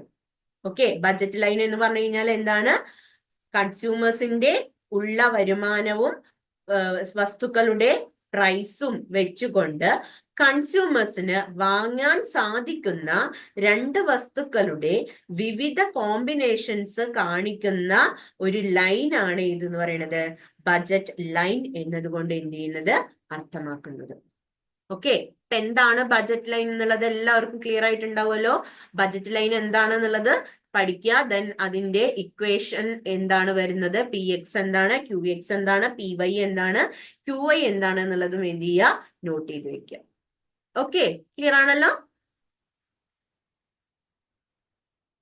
ദെൻ നമുക്ക് അതിന്റെ ഒരു എക്സ്പ്ലനേഷനിലേക്ക് എന്ത് ചെയ്യാം, നമുക്ക് പോകാവുന്നതാണ്. ഓക്കെ, ഇനി നമ്മൾ അതിന്റെ ഒരു ടേബിൾ വൈസ് എക്സ്പ്ലനേഷനും ഡയഗ്രാമാറ്റിക്കൽ റെപ്രസെന്റേഷനും ആണ് നമ്മൾ ഇനി നോക്കാൻ പോകുന്നത്. നമുക്കറിയാം ബഡ്ജറ്റ് ഇക്വേഷൻ എന്ന് പറയുന്നത് അല്ലെ, എന്താണ് ബഡ്ജറ്റ് ലൈനിന്റെ ഇക്വേഷൻ എന്ന് പറയുന്നത് നമുക്ക് ഓൾറെഡി അറിയാം. P1x1 എന്നോ അല്ലെങ്കിൽ P2x2 എന്ന് പറഞ്ഞു കഴിഞ്ഞാലും, ഇപ്പൊ ഇവിടെ ഗ്രാഫിൽ കൊടുത്തിട്ടുള്ളത് P1x1 പ്ലസ് P2x2 അല്ലെങ്കിൽ Px plus Py y equal to M എന്ന് കൊടുത്തിട്ടുണ്ട്. ഓക്കെ. ആക്ച്വലി എന്താണ് ഇപ്പൊ നമ്മൾ ഈ പറയുന്ന ഇക്വേഷനും സെയിം തന്നെയാണ് കേട്ടോ. ഡിഫറെന്റ് ഇത് ഉപയോഗിച്ചു എന്നുള്ളൂ. പി എക്സ് എന്ന് പറയുമ്പോ പ്രൈസ് ഓഫ് എക്സും ക്യു എക്സ് എന്ന് പറയുമ്പോ ക്വാണ്ടിറ്റി ഓഫ് എക്സും ആണ്. പ്രൈസ് ഓഫ് വൈ എന്ന് പറയുമ്പോ വൈന്റെ പ്രൈസും ക്യു വൈ എന്ന് പറയുമ്പോ വൈന്റെ ക്വാണ്ടിറ്റിയാണ്. Less than or equal to B എന്ന് പറയുമ്പോൾ ഉദ്ദേശിക്കുന്നത് എന്താണ്? Less than or equal to B എന്ന് പറയുമ്പോൾ ഒന്നില്ലെങ്കിൽ ഈക്വൽ ആയിരിക്കാം, ഒന്നില്ലെങ്കിൽ ലെസ് ദാൻ ആയിരിക്കാം എന്നുള്ളതാണ് എന്ത് ചെയ്യുന്നത്, പറയുന്നത്. ഓക്കെ. അപ്പൊ നമുക്ക് എങ്ങനെയാണ് അതിന്റെ എക്സ്പ്ലനേഷൻ എന്നുള്ളത് നമുക്ക് എന്ത് ചെയ്യാം, ഒന്ന് നോക്കാം. ഓക്കെ. അതപ്പോ ടേബിൾ നോക്കിക്കഴിഞ്ഞാൽ നമുക്കറിയാം ഡിഫറെന്റ് കോമ്പിനേഷൻസ് ABCDEF വരെ കൊടുത്തിട്ടുണ്ട്. ഓരോന്നിലും ഒരു ടേബിളിൽ ഐസ്ക്രീമും ഒരു ഇതില് ചോക്ലേറ്റ്. അപ്പോ ഈ രണ്ടെണ്ണാണ് എന്ത് ചെയ്യുന്നത്, അയാളുടെ ഒരു കൺസ്യൂമറിന്റെ ഇൻകം വെച്ചിട്ട് വാങ്ങാൻ പോകുന്നത്. ഓക്കെ. അപ്പോ ഒന്നില്ലെങ്കിൽ അദ്ദേഹത്തിന്റെ കയ്യിലുള്ള ഇൻകം വെച്ചുകൊണ്ട് മുഴുവനായിട്ടും ചോക്ലേറ്റ് വാങ്ങും. ഓക്കെ. കയ്യിലുള്ള ഇൻകം വെച്ചുകൊണ്ട് മൊത്തം എന്ത് ചെയ്യാം, ചോക്ലേറ്റ് വാങ്ങാവുന്നതാണ്. അല്ലെങ്കിലോ ഒരു യൂണിറ്റ് ഐസ്ക്രീമും 8 യൂണിറ്റ് ചോക്ലേറ്റും മേടിക്കാം. അപ്പോഴും അവരുടെ പ്രൈസ് എന്ന് പറയുന്നത് എന്താണ്, സെയിം ആണ്. 2 യൂണിറ്റ് ഐസ്ക്രീമും 6 യൂണിറ്റ് ചോക്ലേറ്റ് വാങ്ങുമ്പോഴും അവർക്ക് എന്താ കിട്ടുന്നത്, സെയിം ലെവൽ ഓഫ് സാറ്റിസ്ഫാക്ഷൻ ആണ്. 3 യൂണിറ്റ് ഐസ്ക്രീം മേടിക്കുമ്പോൾ 4 യൂണിറ്റ് ചോക്ലേറ്റ്, 4 യൂണിറ്റ് ഐസ്ക്രീം മേടിക്കുമ്പോൾ 2 യൂണിറ്റ് ചോക്ലേറ്റ്, 5 യൂണിറ്റ് ഐസ്ക്രീം മേടിക്കുമ്പോൾ അവിടെ ചോക്ലേറ്റ് വാങ്ങാനോ ഒന്നും ക്യാഷ് ഉണ്ടാവില്ല. ഓക്കെ. അതായത് ഒരു പ്രൊഡക്റ്റ് കൂടുതൽ മേടിക്കണം എന്നുണ്ടെങ്കിൽ മറ്റേ പ്രൊഡക്റ്റ് നമ്മൾ എന്ത് ചെയ്യണം, സാക്രിഫൈസ് ചെയ്യണം. ഓക്കെ. ഈ ഒരു ടേബിൾ തന്നെ നമുക്ക് എന്ത് ചെയ്യാം, ഈ ഒരു ബഡ്ജറ്റ് ലൈനായിട്ട് നമ്മൾ എന്ത് ചെയ്യുന്നുണ്ട്, കൺസിഡർ ചെയ്യുന്നുണ്ട്. ഓക്കെ. അപ്പോ ഈ പറയുന്ന 0-10 എന്ന് പറയുന്ന പോയിന്റ് ആണ് എവിടെ കൊടുത്തിട്ടുള്ളത്, 0-10 എന്ന് പറയുന്ന പോയിന്റ് ആണ് ഇവിടെ വരുന്നത്. ഓക്കെ. 0-10 എന്ന് പറയുന്ന പോയിന്റ് ഇവിടെ കൊടുത്തിട്ടുണ്ട്. ഓക്കെ. പിന്നെ അത് കഴിഞ്ഞാല് പിന്നെ ഏതാണ്, 1-8. ഓക്കെ. 1-8. ഓക്കെ. ഇവിടെ ബി എന്ന് പറയുന്ന പോയിന്റ് കൊടുത്തിട്ടുണ്ട്. പിന്നെയോ അടുത്തത് 2-6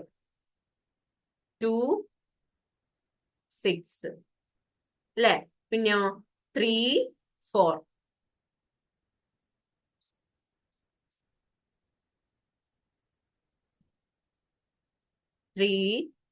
കൊടുത്തിട്ടുണ്ട്. പിന്നെ 4-2 കൊടുത്തിട്ടുണ്ട്. 4-2 കൊടുത്തിട്ടുണ്ട്. പിന്നെ 5. അതാണ് ഇവിടെ വരുന്നത് കേട്ടോ. ഓക്കെ. അപ്പൊ ഈ പോയിന്റുകളെല്ലാം കൂട്ടി, അതായത് ഇപ്പൊ ഈ പറയുന്ന പോയിന്റുകളിലെല്ലാം അദ്ദേഹത്തിന്റെ പണം, അതായത് ബഡ്ജറ്റ് എന്ന് പറയുന്നത് എന്താണ്, തുല്യമാകുന്നതാണ്. അപ്പൊ എ എന്ന് പറയുന്ന പോയിന്റ് ആണെങ്കിലും BCDEF എന്ന് പറയുന്ന ഇത്രയും പോയിന്റുകളിലേക്ക് വരുമ്പോഴും അവിടെ എന്താണ്, സെയിം ലെവൽ ഓഫ്, അല്ലെങ്കിൽ എന്താണ്, പണത്തിനോട് തുല്യമായിട്ടുള്ളതാണ് വരുന്നത്. ഓക്കെ. അതായത് P1X, ഇപ്പൊ നമ്മളിവിടെ ഇക്വേഷൻ കൊടുത്തില്ലേ, എന്താണ്, PX QX plus PY QY എന്ന് പറയുന്ന ഇക്വേഷൻ കൊടുത്തല്ലോ. അത് ഈക്വൽ ടു B ആയിട്ട് നമുക്ക് എന്ത് ചെയ്യാം, കൺസിഡർ ചെയ്യാവുന്നതാണ്. അതായത് ഈക്വൽ ആണ്, ആ പണം ഉപയോഗിച്ചുകൊണ്ട് മൊത്തം നമുക്ക് ഇത് വാങ്ങാവുന്നതാണ്. ഓക്കെ. അങ്ങനെ ആ ലെവൽ ഓഫ് സാറ്റിസ്ഫാക്ഷനുകൾ കൂട്ടി യോജിപ്പിച്ച് വരച്ചാൽ കിട്ടുന്നതാണ് ഏതെന്ന് പറയുന്നത്, ഈ ഒരു ലൈനാണ് നമ്മള് ബഡ്ജറ്റ് ലൈൻ എന്ന് പറയുന്നത്. ഓക്കെ. ഈ ഒരു ലൈനാണ് ഏതെന്ന് പറയുന്നത്, ബഡ്ജറ്റ് ലൈൻ ആയിട്ട് കണക്കാക്കുന്നത്. ഈ ബഡ്ജറ്റ് ലൈനില് കൺസ്യൂമറിന്റെ വരുമാനം പൂർണ്ണമായും ഉപയോഗിച്ചു എന്നുള്ളതാണ് മനസ്സിലാക്കാൻ സാധിക്കുന്നത്. ഓക്കെ. ഈ ഒരു ലൈനില്, അതായത് ഈ ഒരു ലൈനിൽ എന്താണ് ഉദ്ദേശിക്കുന്നത്, കൺസ്യൂമറിന്റെ വരുമാനം പൂർണ്ണമായിട്ടും ഉപയോഗിക്കുന്നു എന്ന് കാണിക്കുന്ന ലൈനാണ് ഈ ബഡ്ജറ്റ് ലൈൻ എന്ന് പറയുന്നത്. ഇനി ഈ ബഡ്ജറ്റ് ലൈനിന് താഴേക്കോ മുകളിലേക്കോ പോകുമ്പോൾ എന്താണ് സംഭവിക്കുന്നത് എന്നുള്ളത് നോക്കാം. ഓക്കെ. താഴേക്കോ മുകളിലോട്ടോ പോകുമ്പോൾ എന്ത് സംഭവിക്കുന്നു എന്നുള്ളത് നോക്കാം. ഇപ്പോ H എന്ന് പറയുന്ന ഒരു പോയിന്റ് എല്ലാവർക്കും കാണാനുണ്ടാവുമല്ലോ അല്ലെ. ഈ H എന്ന് പറയുന്ന പോയിന്റ്, ഇപ്പൊ ഇത് നമ്മളുടെ എന്താണ്, ഈ ഒരു ലൈൻ എന്ന് പറയുന്നത് നമ്മളുടെ ഇൻകം ആണ് അല്ലെ, ഇൻകത്തോട് ഈക്വൽ ആയിട്ടുള്ള പോയിന്റ് ആണ് ഇവിടെ കൊടുത്തിട്ടുള്ളത്. അപ്പൊ ഈ റൈറ്റ് സൈഡിൽ കാണുന്ന എച്ച് എന്ന് പറയുന്ന പോയിന്റ് എന്തായിരിക്കും സൂചിപ്പിക്കുന്നത്? വരുമാനത്തെക്കാൾ കൂടുതലാണ് ഇവിടെ എന്ത് വരുന്നത്? ചെലവ് വരുന്നത്. ഓക്കെ, വരുമാനത്തെക്കാൾ കൂടുതൽ ചെലവ് വരുന്നു എന്നുള്ളതാണ് ഈ എച്ച് എന്ന് പറയുന്ന പോയിന്റ് കൊണ്ട് ഉദ്ദേശിക്കുന്നത്. ഓക്കെ, അതൊരിക്കലും എന്തല്ല, പോസിബിൾ അല്ല. ഓക്കെ, കൺസ്യൂമേഴ്സ് ഒരിക്കലും എന്ത് ചെയ്യില്ല, ഈ ഒരു ഭാഗം പോസിബിൾ ആക്കില്ല. കാരണം എന്താ? കാരണം വരുമാനത്തെക്കാൾ കൂടുതൽ ചെലവ് ചെയ്യാൻ ആരും എന്ത് ചെയ്യുന്നില്ല, ആഗ്രഹിക്കുന്നില്ല. എന്നാൽ ബജറ്റ് ലൈനിന് താഴെയുള്ള പോയിന്റ് കാണുന്നുണ്ടോ എല്ലാവർക്കും? കെ എന്ന് പറയുന്ന പോയിന്റ് അല്ലെ. അപ്പൊ ആ കെ എന്ന് പറയുന്ന പോയിന്റിലേക്ക് നോക്കുമ്പോ അവിടുത്തെ പ്രത്യേകത എന്താ നോക്കിക്കേ? ബജറ്റ് ലൈനിന് താഴെയുള്ള ഒരു പോയിന്റ് ആണ് കെ എന്ന് പറയുന്നത് അല്ലെ. അപ്പൊ കെ എന്ന് പറയുന്ന പോയിന്റ് ഒന്ന് നോക്കിക്കേ, അവിടെ എന്താ കാണിക്കുന്നത്? അതായത് 2 യൂണിറ്റ് ചോക്ലേറ്റും 2 യൂണിറ്റ് ഐസ്ക്രീമുമാണ് ഇവിടെ എന്ത് ചെയ്യുന്നത്, എടുക്കുന്നത്. ഓക്കെ, 2 യൂണിറ്റ് ഐസ്ക്രീമും 2 യൂണിറ്റ് ചോക്ലേറ്റും മേടിച്ചു കഴിഞ്ഞാൽ ക്യാഷ് അവിടെ ബാലൻസ് ഉണ്ടാവും. മനസ്സിലായോ? ക്യാഷ് അവിടെ ബാലൻസ് ഉണ്ടാവും. കാരണം ക്യാഷ് എന്ന് പറയുന്നത് ഈ ഭാഗമാണ്. കാരണം ഈ ഒരു പോയിന്റിൽ വെച്ചിട്ടാണ് എന്ത് ചെയ്യുന്നത്, കൺസ്യൂമറിന്റെ മാക്സിമം അല്ലെങ്കിൽ 2 പ്രൊഡക്റ്റുകളും ഈക്വൽ ആയിട്ട് പർച്ചേസ് ചെയ്യുന്നത്. അദ്ദേഹത്തിന്റെ മൊത്തം പണം വെച്ചിട്ട് എന്ത് ചെയ്യുന്നത്, ഐസ്ക്രീമും ചോക്ലേറ്റും മേടിക്കുന്നുണ്ട്. ഓക്കെ, എന്നാൽ കെ എന്ന് പറയുന്ന പോയിന്റിലേക്ക് എത്തുമ്പോൾ അദ്ദേഹം എന്ത് ഉപയോഗിച്ചിട്ടില്ല? അദ്ദേഹത്തിന്റെ കയ്യിലുള്ള പണം മുഴുവനായിട്ട് അദ്ദേഹം ഉപയോഗിച്ചിട്ടില്ല. 2 യൂണിറ്റ് ഐസ്ക്രീമും 2 യൂണിറ്റ് ചോക്ലേറ്റുമാണ് എന്ത് ചെയ്യുന്നത്, അദ്ദേഹം പ്രിഫർ ചെയ്തത് എന്നുള്ളതാണ് പറയുന്നത്. മനസ്സിലായോ? അപ്പൊ ഇത്രയുമാണ് ഏതിൽ വരുന്നത്, നമ്മളുടെ ഈ ഒരു ബജറ്റ് ലൈനിൽ. അപ്പോ എച്ച് എന്ന് പറയുന്നത് നമ്മളുടെ ഇൻകത്തേക്കാൾ കൂടുതൽ ചെലവഴിക്കുന്നതായിട്ട് കാണിക്കുന്നു. ബജറ്റ് ലൈന് താഴെയുള്ള ഏത് പോയിന്റ് ആണെന്നുണ്ടെങ്കിലും, ബജറ്റ് ലൈനിന് താഴെയുള്ള ഏത് പോയിന്റ് ആണെന്നുണ്ടെങ്കിലും ഇൻകം മുഴുവനായിട്ടും ഉപയോഗിക്കുന്നില്ല എന്നുള്ളതാണ് നമുക്ക് മനസ്സിലാക്കാൻ സാധിക്കുന്നത്. ഈ പുറത്താണെന്നുണ്ടെങ്കിൽ ഇൻകത്തേക്കാൾ കൂടുതൽ ചെലവഴിക്കുന്നു എന്നുള്ളതുമാണ് എന്ത് ചെയ്യുന്നത്, ഇവിടെ മനസ്സിലാക്കുന്നത്. ഓക്കെ, ക്ലിയർ ആണോ? ഇത്രയുമാണ് ഈ ഒരു ടേബിളും വിത്ത് ഡയഗ്രമാറ്റിക്കൽ റെപ്രസെന്റേഷനിൽ പറയുന്നത്. ഓക്കെ, ക്ലിയർ ആണല്ലോ?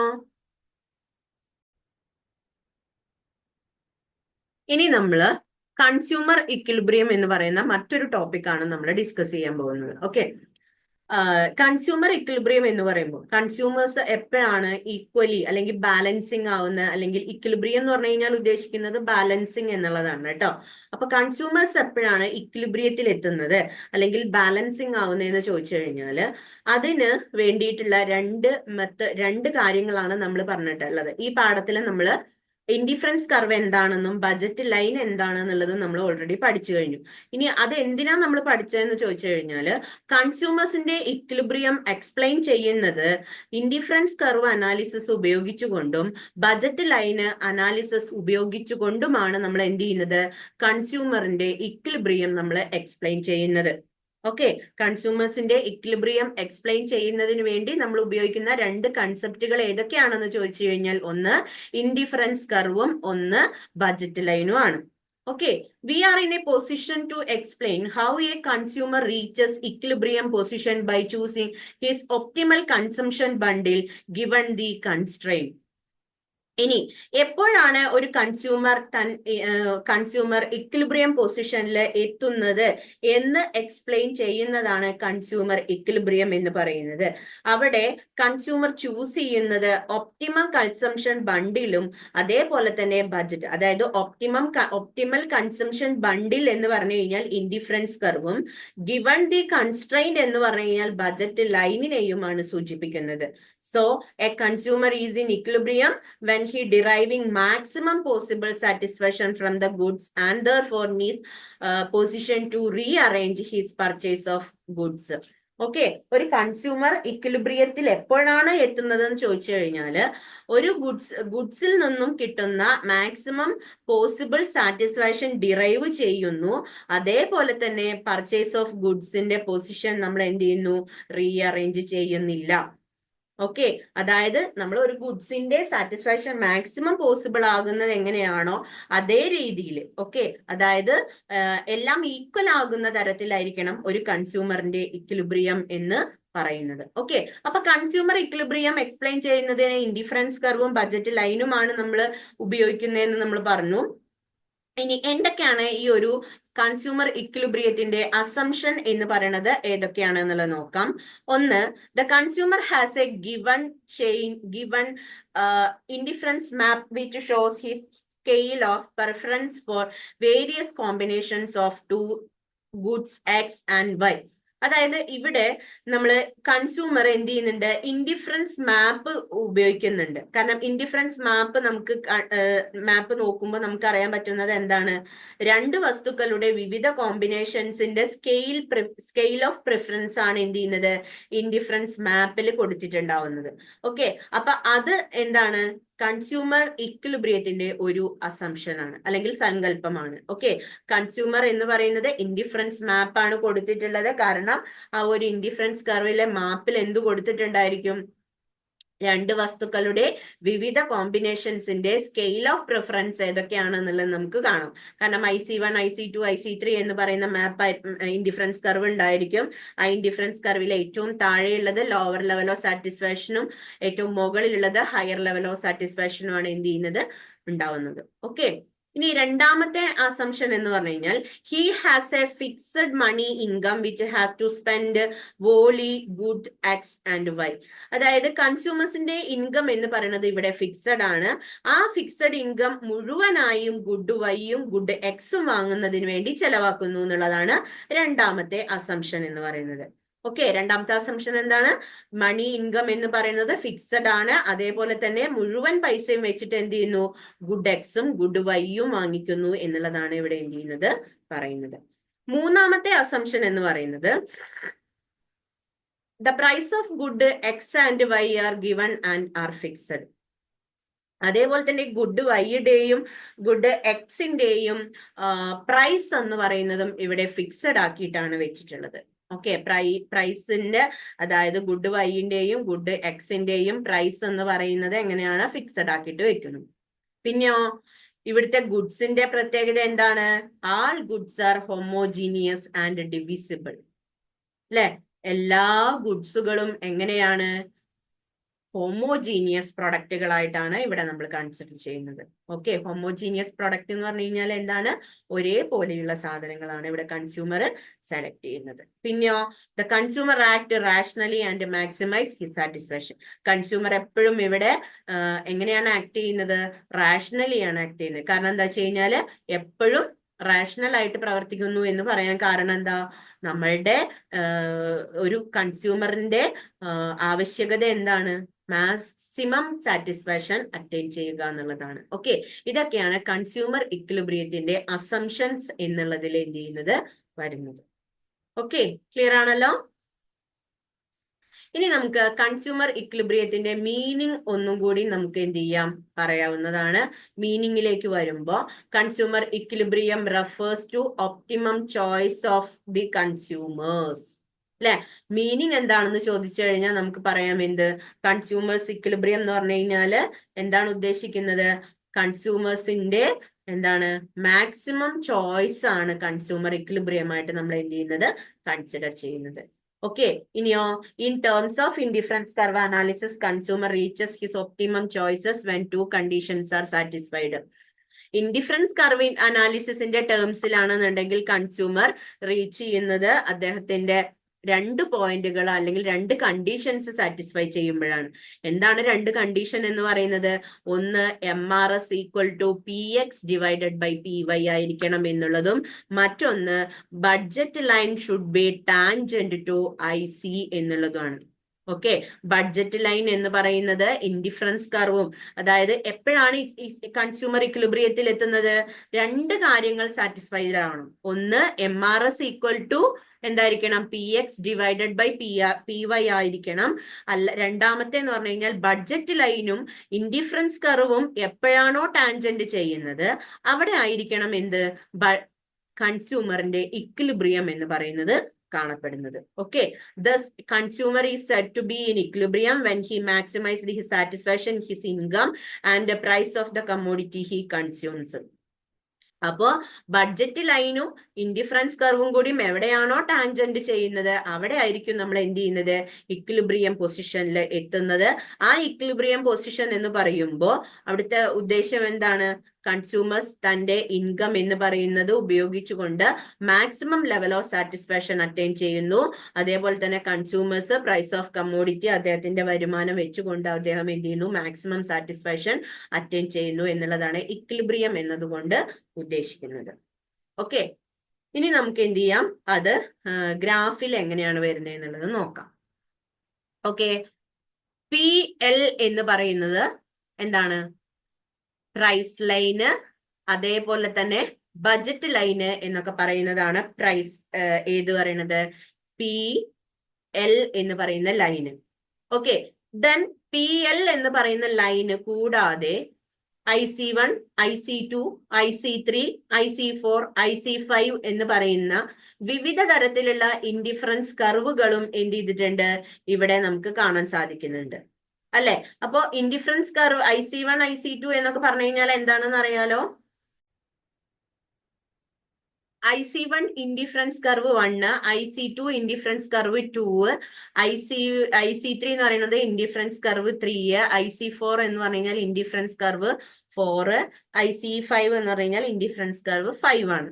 ഓക്കെ, PL എന്ന് പറഞ്ഞു കഴിഞ്ഞാൽ ഇവിടുത്തെ ബഡ്ജറ്റ് ലൈൻ ആണ് നമ്മൾ എന്ത് ചെയ്യുന്നത്, അല്ലെങ്കിൽ പ്രൈസ് ലൈൻ ആണ് എന്ത് ചെയ്യുന്നത്, ഉദ്ദേശിക്കുന്നത്. ഓക്കെ, ഇനി നമ്മളുടെ കണ്ടീഷൻ എന്താണ്, ഇക്വിലിബ്രിയം, കൺസ്യൂമർ എപ്പോഴാണ് ഇക്വിലിബ്രിയത്തിൽ എത്തുന്നത്, MRS equal to PX divided by P ആയിരിക്കണം. അതേപോലെ തന്നെ ബഡ്ജറ്റ് ലൈനും ഇൻഡിഫറൻസ് കർവും കൂടി ടച്ച് ചെയ്യുന്ന പോയിന്റും ആയിരിക്കണം അല്ലെ. അപ്പൊ അങ്ങനെ വരുന്ന പോയിന്റ് ഏതാണ് നോക്കാം, ഓരോ പോയിന്റിലും നമുക്ക് നോക്കാം.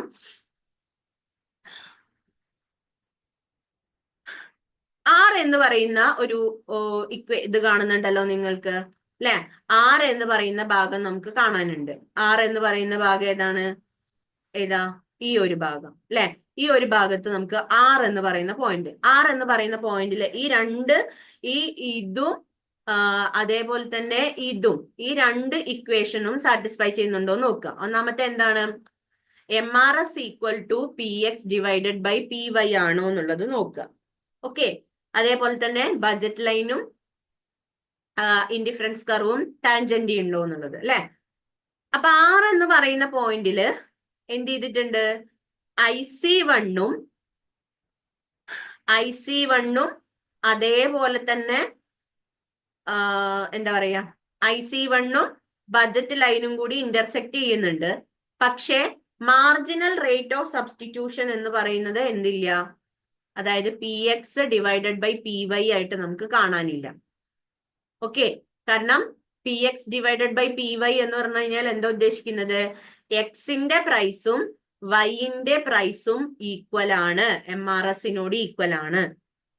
ഓക്കെ, ഇവിടെ അങ്ങനെയാണ് കാണുന്നത്. പ്രൈസ് എത്ര വരുന്നത്, ഇങ്ങനെയാ വരുന്നത് അല്ലെ. അതായത് പ്രൈസും എന്താണ്, ഗുഡ് എക്സിന്റെ പ്രൈസും ഗുഡ് വൈന്റെ പ്രൈസും എന്തല്ല, ഈക്വൽ അല്ല ഇവിടെ കാണിക്കുന്നത് അല്ലെ. അപ്പൊ അതുകൊണ്ട് നമുക്ക് ഈ പോയിന്റ് സെലക്ട് ചെയ്യാൻ പറ്റുമോ, ഈ പോയിന്റിൽ ഏത് മാത്രമേ സംഭവിക്കുന്നുള്ളൂ, ICയും ബഡ്ജറ്റ് ലൈനും ടാൻജന്റ് ആണ്, പക്ഷെ PX ഡിവൈഡഡ് ബൈ P അല്ല. ഓക്കെ, ഇനിയോ S എന്ന് പറയുന്ന പോയിന്റിലും സെയിം പോലെ തന്നെയാണ് അല്ലെ. രണ്ട് IC2 കർവും ബഡ്ജറ്റ് ലൈനും കൂടി ഇന്റർസെക്ട് ചെയ്യുന്ന പോയിന്റ് ആണ് S എന്ന് പറയുന്നത്. പക്ഷെ അവിടെയും ഈ പറയുന്ന MRS equal to PX divided by PY എന്ന് പറയുന്ന ഈ ഒരു ഭാഗം എന്തല്ല, സാറ്റിസ്ഫൈഡ് അല്ല. ഓക്കെ, അപ്പൊ നമുക്ക് R-ഉം പറ്റില്ല, S-ഉം പറ്റില്ല. ഇനി നമുക്കോ H നോക്കുകയാണെങ്കിലോ, H ആണെങ്കിലും ഇതേ സിറ്റുവേഷൻ തന്നെയാണ് അല്ലെ. ഇൻഡിഫറൻസ് കർവും ബഡ്ജറ്റ് ലൈനും ഈക്വൽ ആണ്, പക്ഷെ MRSഉം PX ഡിവൈഡഡ് ബൈ PYയും ഈക്വൽ അല്ല. ഇനി എവിടെ മാത്രമേ ഈ രണ്ടും സാറ്റിസ്ഫൈഡ് ആകുന്നുള്ളൂ, Q എന്ന് പറയുന്ന ഈ ഒരു പോയിന്റിൽ മാത്രമാണ് എന്ത് ചെയ്യുന്നത്, ബഡ്ജറ്റ് ലൈനും അതേപോലെ തന്നെ ഇൻഡിഫറൻസ് കർവും MRS equal to PX divided by PY എന്ന് പറയുന്ന ഈ രണ്ട് പോയിന്റുകളും സാറ്റിസ്ഫൈ ചെയ്യുന്ന പോയിന്റ് ആണ് Q എന്ന് പറയുന്നത് അല്ലെ. അപ്പൊ Q എന്ന് പറയുന്ന പോയിന്റിലാണ് എന്ത് ചെയ്യുന്നത്? കൺസ്യൂമർ ഇക്വിലിബ്രിയത്തിൽ എത്തുന്നത്. ഓക്കെ, കൺസ്യൂമർ ഇക്വിലിബ്രിയത്തിൽ എത്തുന്ന പോയിന്റ് ഏതാണ്? Q എന്ന് പറയുന്ന പോയിന്റ് ആണ് എന്ത് ചെയ്യുന്നത്? കൺസ്യൂമർ ഇക്വിലിബ്രിയത്തിൽ എത്തുന്നത്. ഓക്കെ, അപ്പൊ ക്ലിയർ ആണല്ലോ. കൺസ്യൂമർ ഇക്വിലിബ്രിയത്തിൽ എത്തുന്ന പോയിന്റ് ഏതാണ്? Q എന്ന് പറയുന്ന പോയിന്റ് ആണ്. Q എന്ന് പറയുന്ന പോയിന്റില് ഇൻഡിഫറൻസ് കർവും ബഡ്ജറ്റ് ലൈനും ഈക്വൽ ആണ്. അതേപോലെ തന്നെ MRS-ഉം PX ഡിവൈഡഡ് ബൈ PY-യും ഈക്വൽ ആണ്. ഈ രണ്ട് കണ്ടീഷൻ സാറ്റിസ്ഫൈ ചെയ്യുന്നത് കൊണ്ട് കൺസ്യൂമർ ഇക്വിലിബ്രിയം എന്ന് പറയുന്നത് Q ആണ്. ON ഗുഡിന് OM, അതായത് ON ഗുഡ് വൈയും OM ഗുഡ് എക്സും ആണ് ഇവിടെ എന്ത് ചെയ്യുന്നത്? പർച്ചേസ് ചെയ്യുന്നത്. ഓക്കെ, ക്ലിയർ ആണോ? ഇത്രയുമാണ് ഏത് പറയുന്നത്? നമ്മളുടെ കൺസ്യൂമർ ഇക്വിലിബ്രിയം എന്നതുകൊണ്ട് എന്ത് ചെയ്യുന്നത്? ഉദ്ദേശിക്കുന്നത്. ഓക്കെ, ക്ലിയർ ആണോ? യൂണിറ്റ് 2-ലെ എല്ലാ ടോപ്പിക്സും നമ്മളിവിടെ എന്ത് ചെയ്തിട്ടുണ്ട്? കംപ്ലീറ്റ് ചെയ്തിട്ടുണ്ട്. ഇനി നമുക്ക് എടുക്കാനുള്ളത് ഈ ഒരു ചാപ്റ്റർ 2-ലെ യൂണിറ്റ് 3 ആണ് നമ്മൾ നെക്സ്റ്റ് ക്ലാസ്സിൽ എന്ത് ചെയ്യുന്നത്? ഡിസ്കസ് ചെയ്യാൻ പോകുന്നത്. Okay, thank you.